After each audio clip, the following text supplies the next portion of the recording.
मात्र गोटे थर व्यवहार मो चुटी लंबा घन आते शाइनिंग कला एत सुंदर लगला एत मजबूत लगला विश्वास करें। नमस्कार सांग मैंने जय जगन्नाथ। चुट्टी झड़ीबा पतला चुट्टी दोकना चुट्टी चंदा एमती चंदा हो चुट्टी रे प्रॉब्लम समस्त सहित घटुची आ चुट्टीर असुविधा जो समस्ते बहुत मन दुख कर। चलते देखिए आज छोट रेमेडीटे थरे करला पर आपण चुट्टीर एत सुंदर अवस्था हो आप निजे विश्वास करेंगे नहीं। से छोटिया वीडियो 5 मिनट देखिए आपण ही फायदा रहिबे। बेसी खर्च हेनी बाहर को जावाक पड़ेनि घर भितर आपण पाखरे अच्छी। चलते बढ़िया कौट देखते दयाकोरी ना सर गले प्लीज कमेंट जनइबे ताकि धन्यवाद आपको निहाती भाव में जनइबी मु। तो से बहुत खर्चर किसी अवस्था नहीं। चुट्टी शाइनिंग करिवो घन रहिबो भिड़िले भी आउ चुट्टी छिंडिबो नाही। आ सुंदर घन कला केश सबु महिला मानकर गोटे स्वप्न थाए। आ सुंदर चुट्टी जदि अछि आपनकर मुह ऑटोमेटिकली सुंदर देखा जिवो।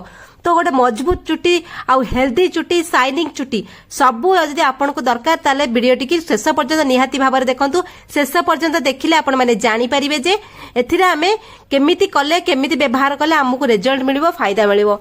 तो सेति पय आपनको समय टिके नाको दबाक पड़िबो। घरे सबु जिंस अछि एति पय व्यस्त जमा हेबे नाही। प्रथमे हमें कोन करबा देखंतु घी कुआरी नेबे। एई भली घी कुआरी नेबे जो सबुज ऊपर धड़ा धड़ा डट डट हेकी थिबो। ए देखंतु मु आपण मानको देखाउची पूरा जोड़ा सबुज थी सहीटा नेबेनी कारण घी कुआरी समस्त घरे अच्छे। घी कुआरी जब गोटे लगेदे से पूरा बुदा होकर पूरा गदा हो जाइए।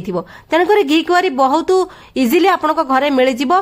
पैकेज जो ट्यूब वाला यूज करेंगे एलोवेरा जोटा कि नेचुरल एलोवेरा आ ऊपर टिपी टिपी होगी धड़ा टिपी टिपी होगी सेटा से एलोवेरा। जदि आपण माने घरे लगेई नाहंती ताहले आपण ऑनलाइन मध्ये एलोवेरा एमिति मिलुची आपण किनी पारिबे।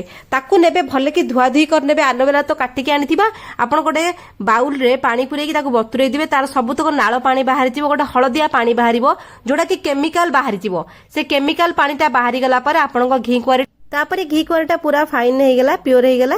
साइड रे कंटा बाहर कर देबे चोपा रहिबो चोपा छोड़ेइबेनी। तापरे पियाज आ देखंतु जो पियाज नेबे चेष्टा करिवे लाली पियाज नेबा पे गोटे बड्ड लाली पियाज नेबे नले मीडियम साइज जोड़े नेबे ठीक अछि। ए देखंतु लाली पियाज धळा पियाज नेबेनी कि गोलापी पियाज नेबेनी।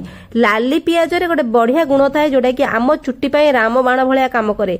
आ पियाज गोटे एमिति जिंस चुट्टी को राता राती पूरा मजबूत करिवो सिल्की शाइनी सफा सुतरा सबू करदबो। तेणुकर पियाज सबुठ बड़ मेडिसिन आम चुट्टी पाई। चोपा छड़ाई देबे आ जदि चाहिए चोपा को भी आप व्यवहार करेंगे। आप ए पियाज को काटी नेबे 2 खंड 4 खंड जहाँ करुछंदी किछि असुविधा नाही। खाली 2 खंड कले चलिबो 4 खंड कले चलिबो किंतु गोटा रखिबेनी ताको काटी देबे। काटिले ता रस गुडाक बढ़िया कि बाहरी जिवो ता भितरु। तेणुकर देखंतु घी कुआरी के मु एमिति काटी देली। आपनको चुट्टी हिसाब रे आपनकर जेते मोटा चुट्टी लंबा चुट्टी आपनकर जदि चुट्टी भी नाही तथापि आपण कोन करे बड़ घी कुआरीटे नेबे। जेमिति मु नेइची ताठो आहुरी बड़ साइज नेबे न ताठो 2टा 3टा भलिया नेबे। घी कुआरी बहुत इजिली समस्त पाखरे थाए। तापर कौन करवा ग्राइंडर रे सबुतक से पियाज जो काटिचे बड़ पियाज नेबे गोटे न छोट मीडियम साइज 2टा नेबे।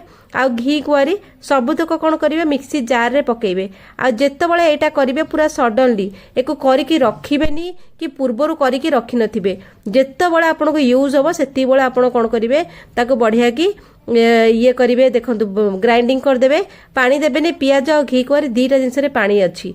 आ हां आ गोटे जिंस स्किप हो जाइछि केकु बाटिला बेले एथिरे लवंग 4-6 8 10 लवंग पकई देथिबे ठीक अछि। सेटा मोर स्किप हो जाइछि।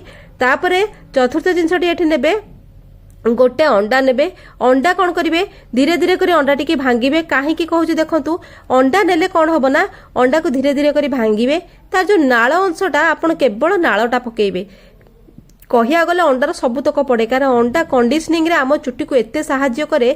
नेचुरल कंडीशनर होची अंडा। आ अंडा कौन कौन आपनको चुट्टीर भल करे मु कहि दउची। दोकना चुट्टी हे जाइछि आपनकर चुट्टी झाड़ू भलिया मोटा हे जाइछि खड़खड़ होची चुट्टी पूरा रफ चुट्टी पूरा जीवन नथिबा चुट्टी अंडा पूरा ता जीवन दे दबो। बिलीव करंतु संग माने अंडा एते सुंदर आपनको चुट्टी को रिपेयर करिवो। आपनको चुट्टी को डायरेक्ट खाया दबो सी। अंडा नाळ पकेइबे आ केसर मध्य पकेइबे। आ केसर पकेले तार गोटे होची टिके आइसुनिया गंध होबो। तेणु करी आपण जे चाहिबे खाली नाळ पकेइबे आ जदि चाहिबे केसर पकेइबे। केसर पकेले संगे संगे आपनको माइल्ड शैम्पू रे शैम्पू करबा को पड़िबो ठीक अछि। आ जदि केसर न पकोछन खाली नाळ पकोछन नाळटा एते आइसुनिया गंध नुहे। तापर नै जिबे इतरे देखंतु नडिया तेल मो नडिया तेल गोटे चामच पकेइले गोटे चामच 2 चामच नडिया तेल पकेइकरी भलो भाबरे सब जिंस को गोळेई देबे।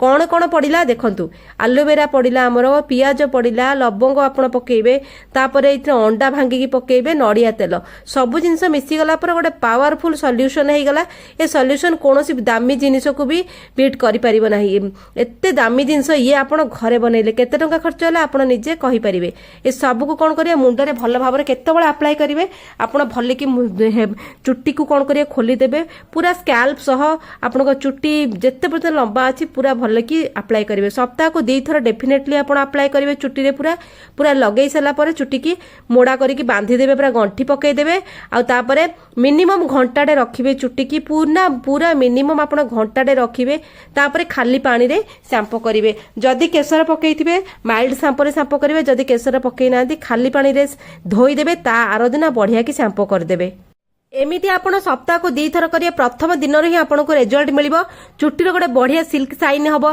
चुट्टी सॉफ्टनेस पळे आसीबो चुट्टी झाड़ू भलिया खड़खड़ हबनी दोकोना चुट्टी ना बहुत जल्दी आपणकर ठीक हे जिवो चुट्टी रु जहाँ भी डैंड्रफ थिबो सीए भल हे जिवो छोटटू नै कि बड़ समस्त व्यवहार करि परिबे छोट पिल्ला को मध्ये आपण अप्लाई करि परिबे बहुत बढ़िया रेमेडीटे रामबाण भलिया काम दबो चुट्टी रो एते जबरदस्त मेडिसिन आपण कोठी भी पाइबे नै थरे ट्राई करके देखो तो कंटीन्यूअसली मासे करिए मासे पर कोन आपण को केमिति फील होची चुट्टी झड़ीबा धीरे धीरे कमिबो चंदापण हटिजिवो चुट्टी बेबी चुट्टी ग्रोथ हबो बेबी चुट्टी ग्रोथ होला माने आपणकर चुट्टी तापर मिसिला से चुट्टी संगे झड़ीबा कमिला अत्यधिक चुट्टी ग्रोथ हबो तापर सिल्की आ शाइनिंग रहइबो चुट्टी कंडीशनिंग रहइबो केमति लागला आइडिया कमेंट नियाति बाबर